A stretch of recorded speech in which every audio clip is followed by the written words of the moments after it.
Hi, this is Ma Nitya Oviananda, coming to you again today with the Sanyas series. I wanted to bring out a really very cool thing that Swamiji is talking about, very interesting, something for you to think about today.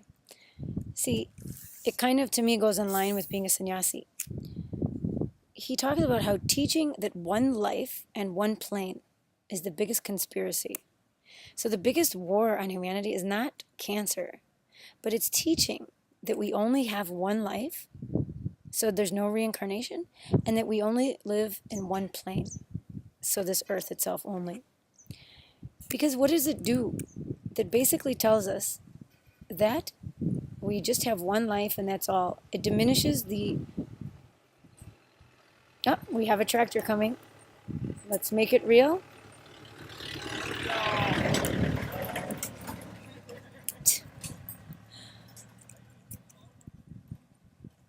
So, anyway, I'm in a beautiful new place. I'm back at Bangalore Adinam. So, I'm outside filming and we're getting ready for Maha Sadashivatva. So, one of the tractors just went by. Anyhow, I wanted to speak about this reincarnation. You know, we speak about, for instance, deja vu. Many people have that feeling that they've been somewhere before, they've been in some situation before, some smell will remind them of something from before. There's always that feeling that we've lived more than once. Even people who don't believe in reincarnation and don't even have a religion, who are atheists, even they believe in something like that. Or they do believe in karma.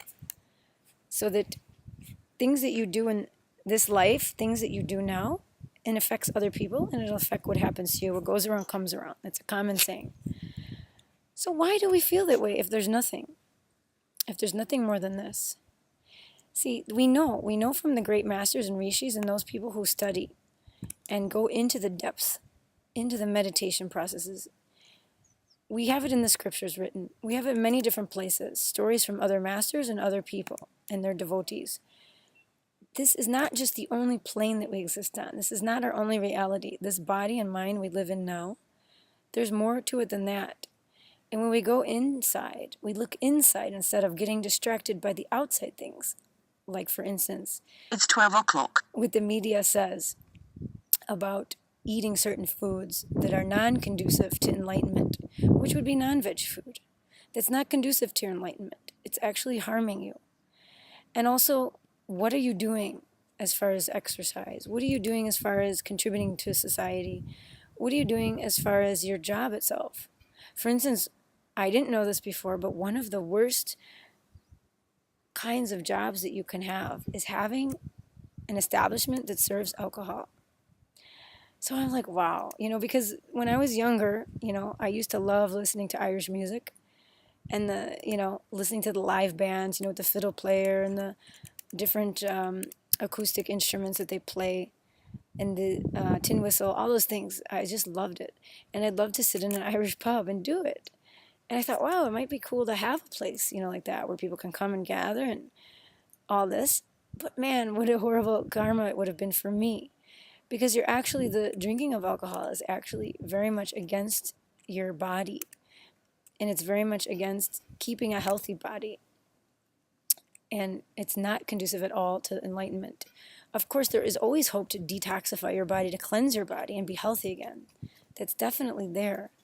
And the methods for that are in Ayurveda and the other ancient agamic scriptures of Hinduism. So the possibility is there. That's not a problem. Because I myself am as fit as a fiddle now. So I know that that's true. And you can get out of those things. But I'm just trying to illustrate how certain things in society keep us away from becoming more of a superconscious being. They're keeping us in sort of that lower level, like material items, making you grab for what's next and what's better.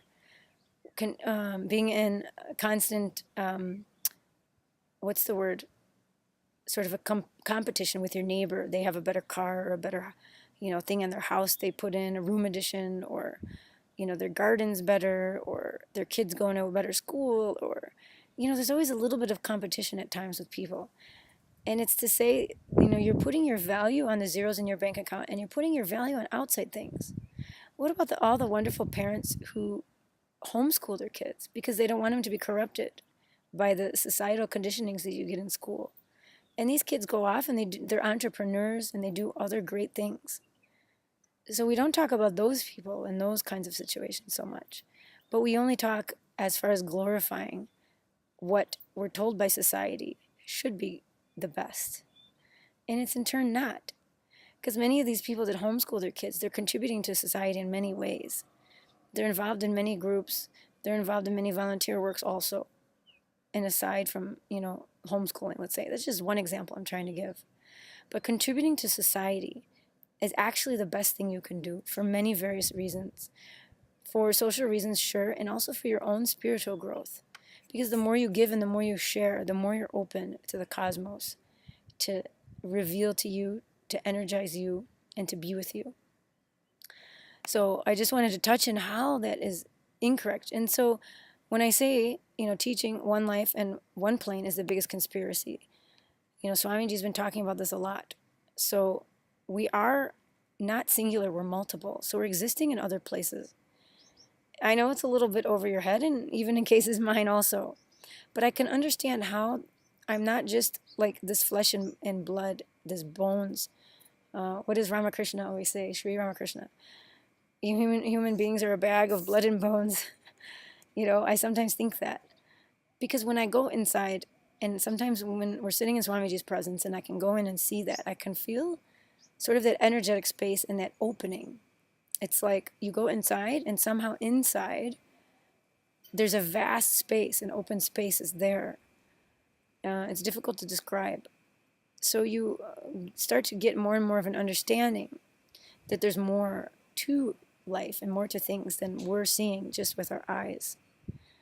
So just wanting to share that with you. And then when you take the vow of sannyas and you live that life, you're continuously keeping your body pure, detoxified, because we're always living in that spiritual practice of doing the cleansings and the panchakriyas, taking the harataki at night, and then eating the sattvic food. It's just a really big gift that we're allowed to do this, that we're allowed to be in that space and have the community around us. Because it's very difficult to do on your own. I was there and I know it. And I only got to spend like 1 hour, 2 hours a day, like watching satsang, doing puja, and maybe a little meditation. The rest of the time, everything else called me. So I know that I'm grateful to be allowed to do this now. And I just have to hold that, always being grateful for that. So living the sannyas life, and you're connected then to Swamiji, who's a living avatar. I mean, there's really no better combination than that. So living in a spiritual community and being guided, and not only guided, but connected to, on a being level, to an avatar. I don't know. I think it's pretty cool. And I challenge you to come up with a better life than that. And I will surely have a counter answer for you. So I challenge you to comment. Anyhow, thanks again for watching the Sanyas series. Wishing you all a great day. Nityanandam.